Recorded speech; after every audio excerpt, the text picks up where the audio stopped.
semuanya, saya yakin dan percaya ketika kita sungguh-sungguh untuk memuji Tuhan, untuk meninggikan Tuhan, kuasa Tuhan pasti nyata di setiap hidup kita. Amin.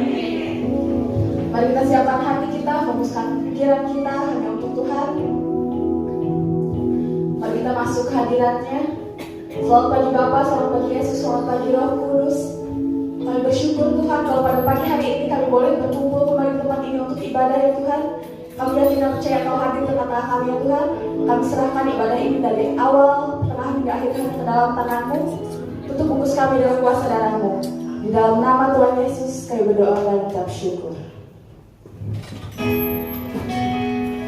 Mari kita miliki hati yang menyembah Tuhan, yang melekat kepada Tuhan.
Shalom, saudaraku. Puji Tuhan, Bapak Ibu, Saudara, apa kabarnya? Puji Tuhan, aku diberkati. Sekali lagi dengan suara yang keras. Apa kabarnya? Puji Tuhan, aku diberkati. Ya, kita datang berkumpul di tempat ini, saudaraku, di gereja ini. Tentunya kita ingin merasakan kasih dan kuasa-Nya. Amin. Siapa yang ingin merasakan kasih dan kuasa Tuhan?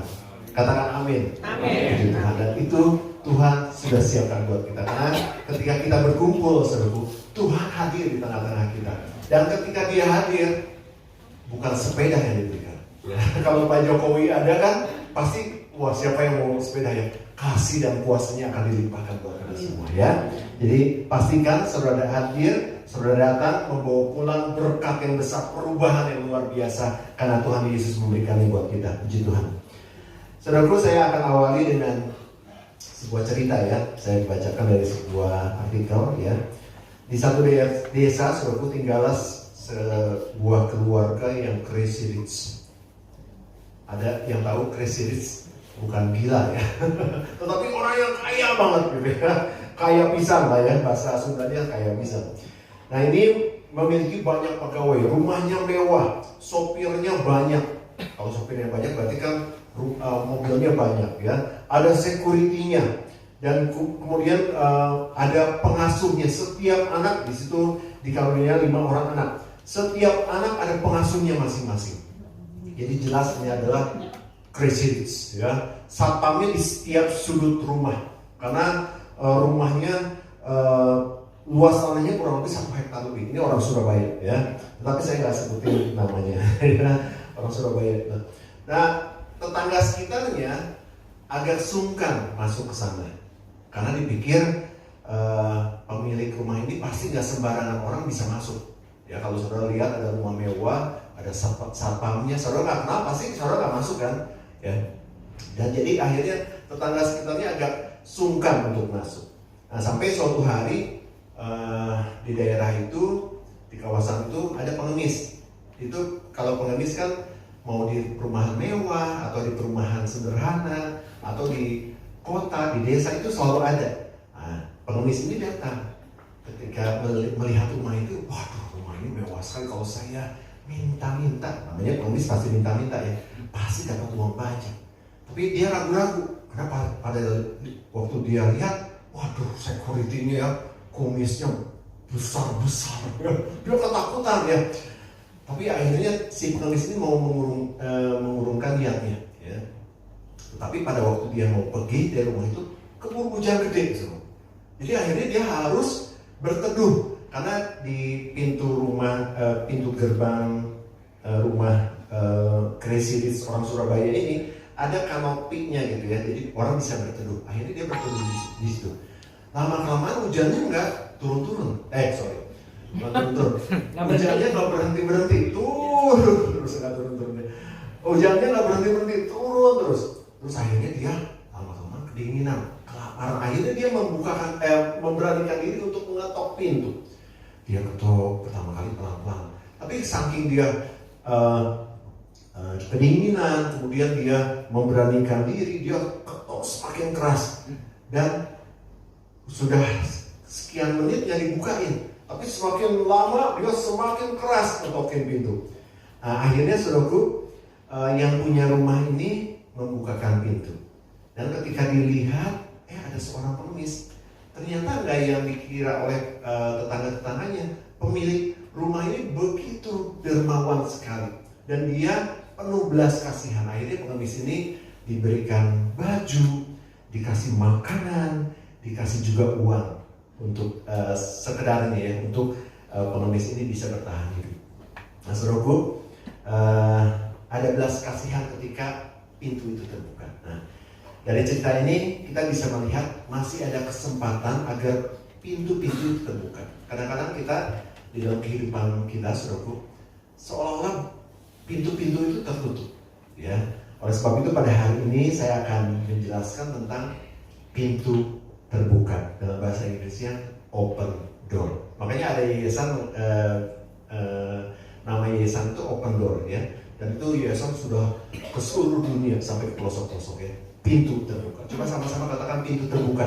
Pintu terbuka. Ya, oke.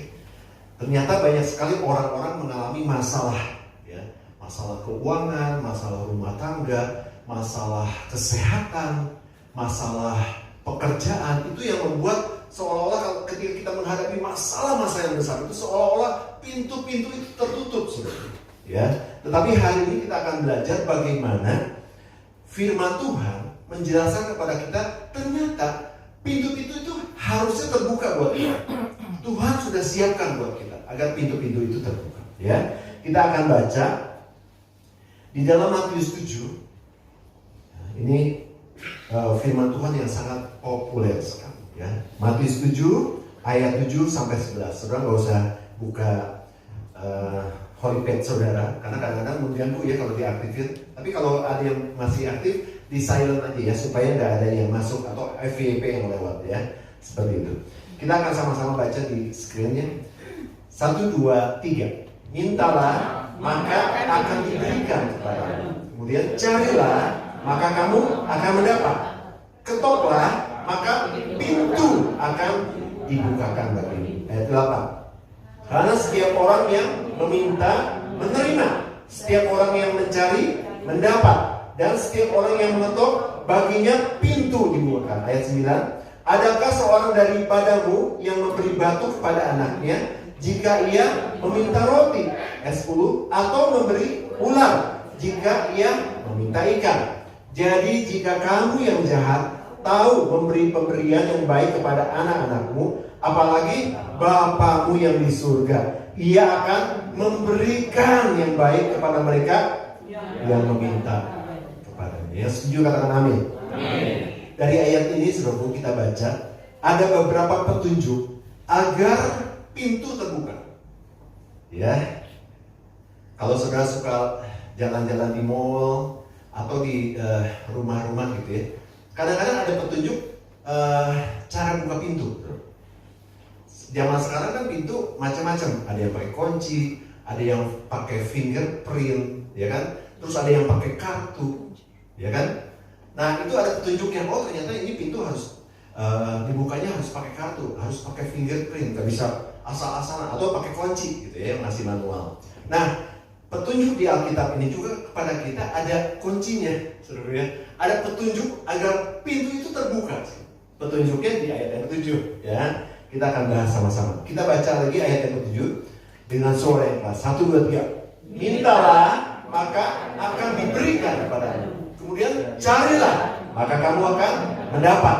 Terus ketoklah, maka pintu akan dibukakan bagimu. Ya, petunjuk Alkitab agar pintu terbuka yang pertama adalah mintalah. Ya, coba sama-sama katakan mintalah. Mintalah. Ya, kita harus belajar untuk meminta, memasuki dimensi meminta. Ya, banyak hamba-hamba Tuhan zaman dulu kadang-kadang menjadi persepsi yang salah buat orang Kristen. Kadang-kadang di zamannya oma saya dulu, ya, jangan terlalu banyak minta. Ya, kita harus memuji Tuhan. Itu beda lagi. Tetapi ternyata petunjuk Alkitab kita harus memasuki dimensi meminta. Tetapi bukan minta-minta ya. Itu nggak boleh jadi minta-minta. Misalnya Bapak Jinan tahu ya Bapak Teddy itu orang kaya. Wah kebetulan nih Pak Teddy orang kaya, saya lagi nggak punya duit, minta minta gitu kan. Nggak boleh jadi tukang minta-minta, nggak boleh. Karena janji Tuhan buat kita bukan seperti itu. Tapi firman Tuhan mengatakan saat ini minta, artinya kita harus memasuki dimensi meminta, memohon belas kasihan Tuhan untuk semua masalah yang sedang kita hadapi melalui doa, ya, yang kita panjatkan kepada Tuhan. Jadi artinya kita harus berdoa. Ayat lain mengatakan dalam Filipi 4 ayat 6, coba kita baca. Ini dimensi kita untuk meminta, ya. Jadi jangan malu-malu kalau kita minta sama Tuhan. Tapi kalau minta sama orang, sama saudara seiman, apalagi bukan yang sama orang yang nggak kenal, jangan. Itu namanya bukan melakukan firman Tuhan, malu-maluin. Ya. Jadi kita harus mintanya sama Tuhan. Filipi 4 ayat 6 sama-sama baca 1, 2, 3. Janganlah hendaknya kamu khawatir tentang apapun juga, tetapi nyatakanlah dalam segala hal keinginanmu kepada Allah dalam apa? Doa dan permohonan dengan ucapan syukur. Jadi kita jangan khawatir, Saudara. Banyak hal yang membuat kita khawatir, Saudara. Saya golongkan menjadi 4, ya. Baik itu keuangan, itu kadang-kadang kalau kantong lagi tipis nih bapak-bapak atau ibu-ibu juga gitu. Jadi khawatir nggak? Khawatir, Saudara. Sangat jadi khawatir. Aduh, gimana nih mau makan besok? Uang kuliah gimana nih? Uang buat keluarga gimana nih? Itu membuat khawatir. Keuangan kita, keluarga kita, ya, kemudian kesehatan kita. Ya, semakin hari kesehatan kita kadang-kadang menurun, ya. Tetapi itu adalah filosofinya dunia. Itu adalah prinsipnya dunia. Kita sebagai anak-anak Tuhan dalam Yeremia dikatakan kita semakin disehatkan. Amin. Cuma satu. Amin. Semakin disehatkan. Kalaupun ada sakit penyakit di dalam Yeremia dikatakan disembuhkan. Jadi kita harus percaya bahwa di dalam Tuhan akan berikan itu. Ya, kemudian juga pekerjaan kita di tengah-tengah dunia yang semakin sulit ini untuk cari duit, itu kadang-kadang kita membuat kita jadi anxiety, khawatir. Khawatir yang berlebihan itu bisa bahaya, Saudara. Khawatir yang berlebihan bisa menjadi depresi, bisa jadi stres. Dan banyak orang yang bisa mengakhiri hidupnya karena kekhawatiran, Saudara. Ya, oleh sebab itu ketika kita khawatir, kita harus belajar untuk menyampaikan semua keinginan kita, semua permohonan kita melalui doa kepada Tuhan. Ya. Dan ada ayat lain mengatakan dalam Yakobus, kita baca Yakobus 4 ayat 2a dan c. Yakobus 4 ayat 2a dan c, ya. Coba sama-sama baca 1 2 3. Kamu mengingini sesuatu tetapi kamu tidak memperolehnya. Yang c, kamu tidak memperoleh apa-apa. Kamu tidak memperoleh apa-apa karena kamu tidak berdoa. Ya, ini ayat menguatkan kita agar kita belajar untuk berdoa. Banyak orang Kristen, ya doa, tapi kita harus kerja. Enggak, Tuhan bilang minta dulu. Itu rule-nya, itu peraturannya. Tuhan bilang minta dulu. Minta kepada Tuhan. Jadi jangan malu-malu, Saudara. Dan Tuhan gak batasi permohonan apapun buat kita anak-anak Tuhan gak batasi. Minta duit sama Tuhan. Tuhan, uang saya lagi kosong di rekening, tinggal 100.000. Tuhan pinjam 100 ya, supaya silaturahmi kita nggak terputus. Tuhan akan berikan, tapi dengan cara Tuhan, ya. Jadi kita jangan minta, wah ada saudara kita yang kaya nih, minta sama dia. Itu pantang. Tapi kita sampaikan sama Tuhan dengan cara Tuhan, nanti Tuhan akan memberkati kita. Minta apa lagi? Minta rumah yang belum punya rumah, minta kesehatan, minta keluarganya dipulihkan, minta pekerjaan, Tuhan akan berikan, Saudara. Asal kita minta. Tuhan katakan dalam Yakobus, gak usah ditafsirin itu, gak usah kita jadi ahli teologi, apa maksudnya? Di situ dikatakan dengan jelas, kamu gak memperoleh apa-apa karena kamu gak berdoa. Kita gak berdoa. Oh, Tuhan maha tahu lah, dia tahu kok keinginan saya apa. Ini jemaat di GBS Kalvari, ya, yang berdaftar 120 lebih. Dari 120 orang ini semuanya minta. Tuhan capek dong kalau misalnya, oh dia tahu lah dia maunya apa. Susah, ya. Makanya Tuhan bilang minta. Jadi Tuhan tahu apa keinginan kita. Lihat sama Tuhan, Tuhan aku perlu ini, aku butuh ini. Minta, nggak dibatasi. Apapun, segala hal kekhawatiranmu kepada Tuhan, permohonan doamu, panjatkan pada Tuhan, karena Dia mendengar doa kita dan pasti menjawab. Ya, jadi jangan malu-malu minta. Kalau minta sama orang lain malu-maluin, tetapi kalau minta sama Tuhan enggak malu-maluin. Justru itu yang Tuhan mau. Ya, amin, saudaraku. Siapa yang suka malu berdoa minta sama Tuhan? Ya, malu. Tiap hari saya berdoa, ya. Ini kerjaan saya gini-gini aja. Ya minta sama Tuhan. Tuhan bisa membuat revival yang luar biasa, ya. Dikatakan di dalam ayat 9 sampai 11, Matius 7 ayat 9 sampai 11, balik ke ayat awal tadi, dikatakan gini. Adakah seorang daripadamu yang memberi batu kepada anaknya. Ya, ini ilustrasi yang luar biasa ya. Saudara punya anak kan? Ya. Anaknya minta makan dikasih batu. Ada orang tua sejahat itu. Pak minta makan dikasih batu, lo makan aja batu. Ya. Pak minta duit dikasih kertas. Ada. Pak minta minum dikasih miras. Supaya mabok anaknya itu. Nggak ada. Tetapi perhatikan baik-baik ayat ini. Jikalau kamu yang jahat, ya, tahu memberikan yang baik kepada anakmu, apalagi Bapamu yang di surga, Ia akan memberikan apa yang baik kepada mereka yang meminta kepadanya. Amin. Jadi kalau saudara nggak minta, mana bisa dapat? Ya, coba bilang anak sebelahnya, mulai sekarang minta kepada Tuhan. Bilang anak sebelahnya. Mulai sekarang minta. Ya. Kalau yang udah dekat boleh. Lu minta apa sih? Coba tanya. Nah, minta sama Tuhan, jangan minta sama Tuhan. Ya, oke, puji Tuhan. Ya, dan saya percaya ketika saudara meminta memasuki dimensi meminta ini, pintu ini mulai terbuka, ya. Dan masalah keuangan saudara, masalah keluarga, masalah kesehatan, masalah pekerjaan, itu ada pertolongan ajaib, mujizat masih Tuhan kerjakan, saudara. Ya, dan ketika saudara berdoa, itu jawaban doa tuh sedang OTW, sedang on the way pada saudara. Tapi saudara harus berarti siap-siap menunggu. Ya, bro, di mana? Masih di jalan nih, lagi OTW ke situ. Tantan nanya lagi, di mana? Di situ, udah dekat nih. Nah, akhirnya nyampe juga, saudara. Demikian pula berkat buat kita, saudara. Demikian pula jawaban buat doa buat kita, saudara. Itu sedang on the way, Tuhan bilang. Lu jangan bawel-bawel amat, minta aja, nanti pokoknya nyampe aja. Tuhan bilang, bentar lagi nyampe. Asal kita bersabar menunggu proses jawaban doa Tuhan. Ya, karena kita harus menunggu waktu Tuhan. Nah, saudara perlu sekarang nih. Tapi Tuhan bilang, waktu Tuhan gak pernah terlambat. Dan Dia selalu menepati janjinya. Selalu tepat waktu. Amin. Oke, sama-sama sekali lagi bilang, mintalah 1, 2, 3.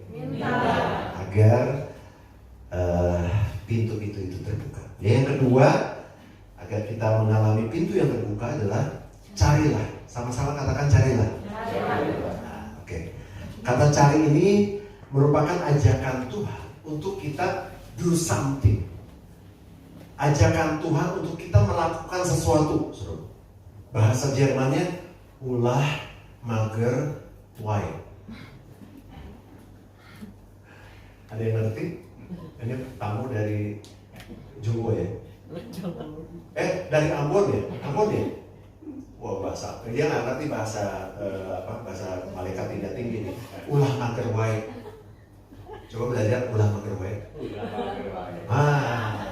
Itu artinya jangan diam aja. Tuhan di sini katakan carilah. Ini perintah Tuhan loh. Jadi artinya kita jangan mager aja tuh, ulah mager wae itu nggak boleh diam aja. Kita harus do something, melakukan sesuatu. Saudara ya. Firman Tuhan dalam Matius, ketika engkau mencari, engkau akan mendapat. Di situ dikatakan tadi ya, carilah maka engkau akan mendapat. Tapi Tuhan nggak bilang tunggu aja, lu ntar dapat. Enggak. Tuhan katakan carilah maka engkau akan mendapat. Ayat lain dalam 2 Tawarin 15 ayat 7 kita akan baca. 1, 2, 3. Tetapi kamu ini kuatkanlah hatimu, jangan lemah semangatmu, karena ada upah bagi usahamu. Katakan amin. Jadi saudara yang sedang berusaha, ada upah untuk saudara. Amin. Percaya saudara. Dagang lagi sepi nih Pak Pendeta. Percaya Tuhan akan memberikan berkat yang luar biasa. Aduh gak cukup nih buat anak kuliah, buat bikin rumah. Percaya ketika kita memintanya, Tuhan akan memberikannya. Dan apa yang kita lakukan, Tuhan buat berhasil. Amin. Bukan karena usaha kita, bukan karena kuat dan gagah kita, tetapi karena Tuhan yang luar biasa. Ya. Oleh sebab itu, jangan ulah mager. Coba bilang sama sebelahnya ulah mager wae. Ada yang bilang colek, ulah mager wae. Kerja, ya kerja. Karena ada upah bagi usaha. Ya, Pak Teddy di sini usia Berapa Pak sekarang? 70. Usia berapa? 79. Di usia 79, saya kasih contoh nggak apa-apa ya. Pak Teddy masih menjadi manajer sebuah toko. Bayangkan, usia 79 masih jadi manajer toko. Dan Tuhan memberkati, betul Pak Teddy? Dan Tuhan memberkati. Pak Gyoksun beberapa bulan lalu baru memulai usahanya. Namanya Lumpia Gyok. Nanti mungkin Bapak Ibu kalau udah beberapa bulan kesini lagi, nanti nengokin saudaranya ya. Nanti ada oleh-oleh Sukabumi yang sudah viral, Pak Gyok. Ini nih orangnya. Ya. Ini baru memulai usaha. Saya promosinya loh. Nanti jangan lupa ya pinjam 100 supaya silaturahmi enggak terputus. Nah, Bapak Gyok ini memulai usaha beberapa bulan yang lalu ya Pak ya. Dia kasih coba sama saya, karena saya juga tester food yang baik. Lagi pas kasih coba, tapi pertama kali coba bayar ya waktu itu ya Pak ya. Letoy serupu, gak apa-apa ya Pak ya. Dia kasih tahu prosesnya. Lumpiahnya letoy, melengkuk. Wah saya bilang, tapi Pak Gyok ini mau berusaha. Dan ketika dia dikasih masukan, nggak marah. Oh masa nggak enak sih Pak Gyok? Udah lah, nggak usah cobain, bayar. Oh enggak, tetapi dia, kurang apa? Terus istri saya juga, dia nyobain sambalnya. Wah ini kurang manis, kurang ini, kurang itu. Akhirnya dia perbaiki. Ketika diperbaiki beberapa kali, itu udah mulai stabil dan bagus. Ya. Kemudian istri saya coba posting ke berbagai media dan puji Tuhan ada repeat order ya, ada yang pesan dan luar biasa, dan itu akan menjadi besar Pak ya, amin. Jangan lupa ya, itu doa pakem juga, jangan lupa kasih 100 piece ya. Puji Tuhan ya, saya percaya ketika kita bekerja apapun yang kita lakukan itu Tuhan akan berkati ya, seperti Lumpia Gyok ini pasti akan menjadi besar ya. Tetapi kata-kata cari juga itu bukan hanya berarti secara jasmani. Carilah juga itu berarti secara rohani. Artinya kita harus cari Tuhan. Kita harus mau mengadakan, membangun relasi dengan Tuhan. Dan ini jauh lebih penting daripada kita cari uang. Jauh lebih penting kita daripada kita cari pekerjaan. Karena membangun relasi dengan Tuhan, mencari Tuhan, itu bukan hanya cari duit, lebih daripada itu. Bukan hanya cari kerjaan, lebih daripada itu. Ketika kita mencari Tuhan, kita mendapatkan kehidupan. Kita akan baca ayatnya. Amos 5 ayat 6. Baca sama-sama. Amos 5 ayat 6. 1, 2, 3. Carilah Tuhan, maka kamu akan hidup sampai di situ.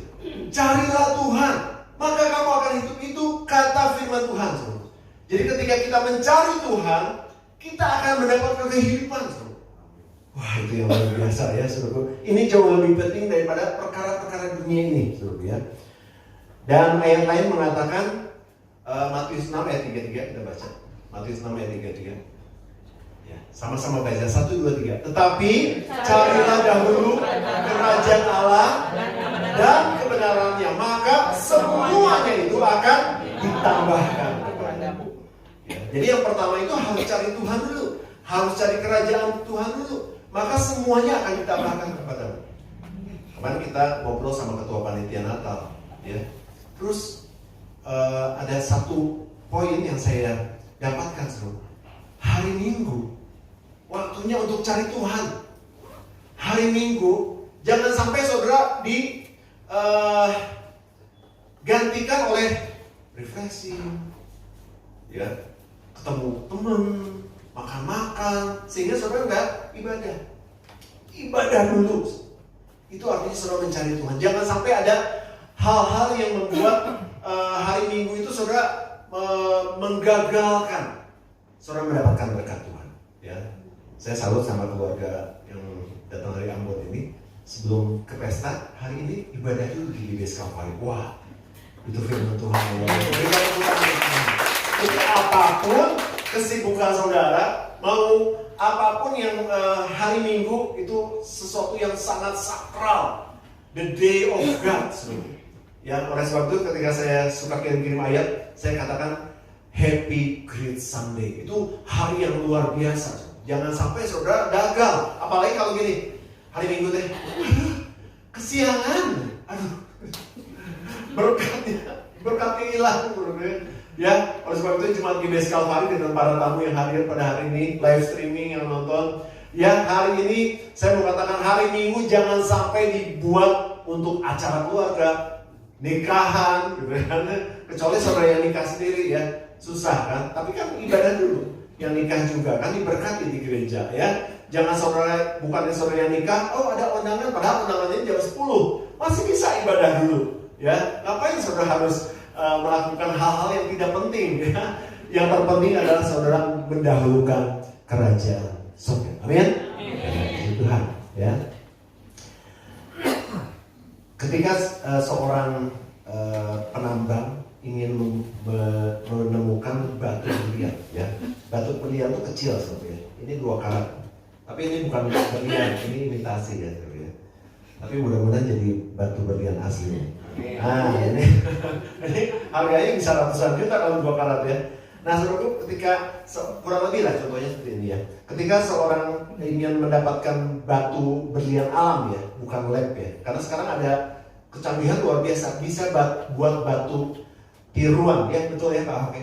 Nah bisa dibuat gitu. Tapi kalau yang alam itu harus dicari di kedalaman ratusan meter, di lapisan bumi keberapa gitu ya, supaya dia mendapatkan batu itu yang sudah terbentuk menjadi berlian. Ada sat-satnya dan sebagainya. Dan ketika seorang penambang mendapatkan itu, nggak langsung jadi sebagus ini misalnya, bercahaya enggak. Dia harus diasah lagi sehingga akhirnya menjadi batu berlian yang sangat berharga. Ya. Nah ketika kita mencari Tuhan, itu seperti kita mencari berlian. Harus dengan usaha, harus dengan semangat. Kadang-kadang ada aja ya saudara, kalau saudara mau mencari Tuhan di gereja, mau pergi ke gereja, ada halangan lah, ada orang ngajakin makan-makan lah, ada orang ngajakin olahraga, ya. Tetapi kita harus seperti mencari berlian itu, saudara. Mencari Tuhan harus seperti itu, karena di dalamnya ada sesuatu yang berharga. Amin. Amin. Tuhan. Nah, saudaraku, ketika kita berusaha, ketika kita bekerja dengan semangat, ya, itu Tuhan pasti memberkati. Dan ketika kita mencari Tuhan, maka kehidupan itu Tuhan akan berikan. Pintu-pintu akan terbuka. Amin, saudaraku. Sama-sama katakan carilah. Ya, agar kita mengalami pintu yang terbuka. Yang terakhir adalah ketoklah. Sekarang saudara masih suka ketok pintu nggak kalau di rumah? Enggak ya, jangan pakai bel. Ting-tong. Ya, pokoknya hampir sama ya, ketoklah ya. Ketika saudara datang ke rumah seseorang, pasti saudara mengetok pintu atau ngebel pintu itu sampai dibukakan. Betul? Nah demikian pula kalau Bapak Ibu Saudara ingin bilang sama Tuhan, ya, menyampaikan masalah-masalah yang berat dalam kehidupan kita, ya, yang sudah keluarga pasti merasakan beratnya membina sebuah keluarga agar dia tetap utuh, tetap terjalin keharmonisannya, ya. Ada aja kadang-kadang keluarga-keluarga yang berselisih, ya. Kemudian ketika saudara mengalami masalah yang berat dalam hal keuangan, dalam hal pekerjaan, dalam hal kesehatan, itu yang membuat kita kadang-kadang bisa merasakan, aduh, jadi beban berat, ya. Saudara bilang sama Tuhan, ketok pintu surga, agar Tuhan membukakan pintu kemurahannya, agar Tuhan ketika seperti tadi ilustrasi pengemis datang ke rumah mewah itu, dia terus ketuk sampai ketika pintu itu dibukakan, ada belas kasihan Tuhan. Ya, kalau jawaban doa saudara dijawab oleh Tuhan, itu bukan karena saudara hebat, bukan karena saudara luar biasa, ya, tetapi karena saudara berharga kepada Tuhan, dan juga itu karena kemurahan Tuhan, karena belas kasihan Tuhan. Ya, mujizat terjadi bisa karena iman kita, tapi bisa juga karena belas kasihan Tuhan. Sekali waktu Yesus jalan-jalan di kota Yerusalem, dia melihat ada orang-orang sakit. Orang-orang itu meminta, Tuhan sembuhkan saya, enggak, di cerita itu. Tapi ada juga yang jerit-jerit minta, Tuhan sembuhkan, ada. Tetapi ini ada sebagian yang enggak minta sama Tuhan, atau mungkin dia juga nggak tahu. Tetapi Tuhan tergerak hatinya oleh belas kasihan. Ketika dia melihat itu, dia samperin, sembuh, berjalan, yang buta melihat, semua disembuhkan, diberikan satu terobosan yang luar biasa. Nah, ketika pintu itu dibukakan, ada belas kasihan Tuhan buat kita. Dia melihat, anak saya ini butuh keharmonisan dalam keluarga. Ini anakku membutuhkan keuangan yang dipulihkan. Ini anakku membutuhkan pekerjaan, dia akan berikan itu semua karena belas kasihan Tuhan. Ya, jadi biarin aja ketika kita berdoa, caranya nggak usah kita yang atur. Tuhan, saya perlu uang. Ya, mudah-mudahan ini ya saya punya berlian palsu, ya, jadi berlian asli. Nah, kita mulai ngatur Tuhan. Jangan ngatur Tuhan, saudaraku ya. Coba bilang sama sebelahnya, jangan ngatur Tuhan. Ada yang viral di TikTok ya, jangan ngatur Tuhan. Betul, saudaraku, jangan ngatur Tuhan. Biar Tuhan aja yang bekerja dengan caranya. Kita berdoa sama Tuhan, kita percaya sama Tuhan. Ketika pintu itu dibukakan, belas kasihan Tuhan yang akan terjadi. Ya, amin, saudaraku. Haleluya ya. Ketoklah pintu itu sampai pintu itu dibukakan. Jangan pernah bosan, jangan pernah capek, jangan pernah menyerah. Ketok pintu itu sampai pintu surga itu dibukakan buat kita. Amin. Dan bagaimana cara mengetok pintu surga itu? Dengan pujian, doa, pujian dan penyembahan. Ya, ketika Paulus dan Silas di penjara, mereka menaikkan doa, pujian dan penyembahan. Pintu penjara terbuka. Itu ada kuasa yang luar biasa ketika saudara berdoa, memuji dan menyembah Tuhan, pintu penjara terbuka. Itu melambangkan ada ikatan-ikatan yang mungkin selama ini saudara nggak tahu dalam kehidupan saudara. Itu dibebaskan, dibukakan oleh Tuhan. Belenggu-belenggu terlepas loh. Ada kuasa yang dahsyat yang luar biasa ketika saudara mengetok pintu surga. Berdoa, memuji dan menyembah Tuhan. Yang terakhir, ketika Daud melakukan hal ini, apa yang terjadi? Dia selalu berdoa, memuji dan menyembah Tuhan. Pintu kemenangan dibukakan selalu, ya. Dan Daud selalu menang dalam peperangan. Dan dia mendapatkan sesuatu yang dahsyat, sesuatu yang luar biasa, ya saudaraku ya. Dan juga pintu kemakmuran. Ya. Ini bukan teologi kemakmuran, tetapi ketika saudara berdoa, memuji dan menyembah Tuhan, termasuk pintu kemakmuran Tuhan bukakan buat kita semua. Karena Tuhan bilang hidup kita menjadi hidup yang berlimpah dalam segala hal. Ya, puji Tuhan. Aku takut Engkau menopangku, Engkau menopangku. Banyak hal yang membuat kita takut dan gelisah. Di saat ku gentar, Kau Tuhan penolongku.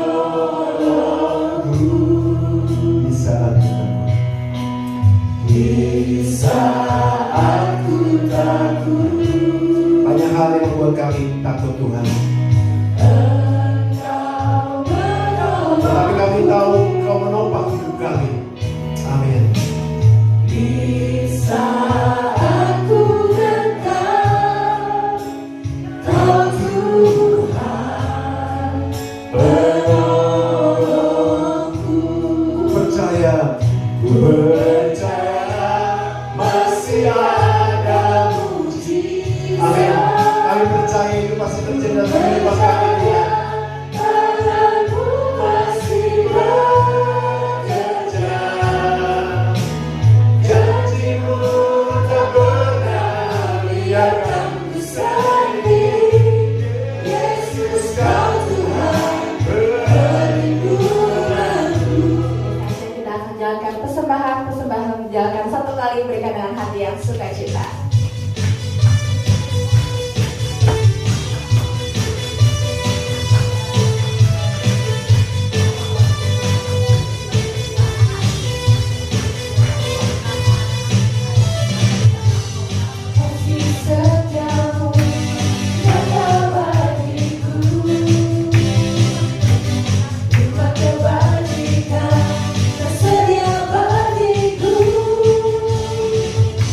Sebalas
mereka dengan hati yang tulus. Saudara diberkati pada ibadah pada pagi hari ini. Amin. Saya undang jemaat untuk bangkit berdiri.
Yang lemah sudah dikuatkan, yang membutuhkan sudah Tuhan berikan pertolongan ajaib dalam kehidupan kami. Terima kasih Bapak, kami akan melihat karya Tuhan yang luar biasa dalam kehidupan kami Tuhan Yesus. Mulai hari ini kami akan melihat pintu-pintu akan terbuka dalam kehidupan kami. Kami akan melihat pemulihan terjadi dalam keuangan kami, dalam keluarga kami, dalam kesehatan kami, dalam pekerjaan kami. Karena Tuhan yang kami sembah adalah Tuhan yang dahsyat. Amin. Haleluya. Terima kasih Tuhan Yesus. Kami percaya Tuhan Yesus semuanya akan terjadi dalam kehidupan kami. Dan kami bisa bersaksi pada banyak orang tentang kebesaran Tuhan. Dan mereka juga boleh percaya kepada Tuhan Yesus melalui kami. Terima kasih Bapa. Terpuji nama-Mu Yesus dari kekal sampai ke seluruh. Mari kita angkat tangan kita, siap untuk terima berkat Tuhan.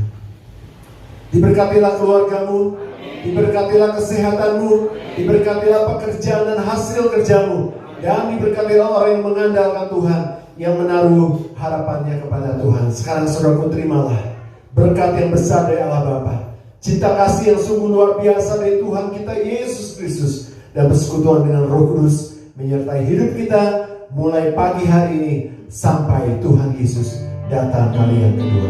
Tetap angkat tangan saudara dan angkat pujian.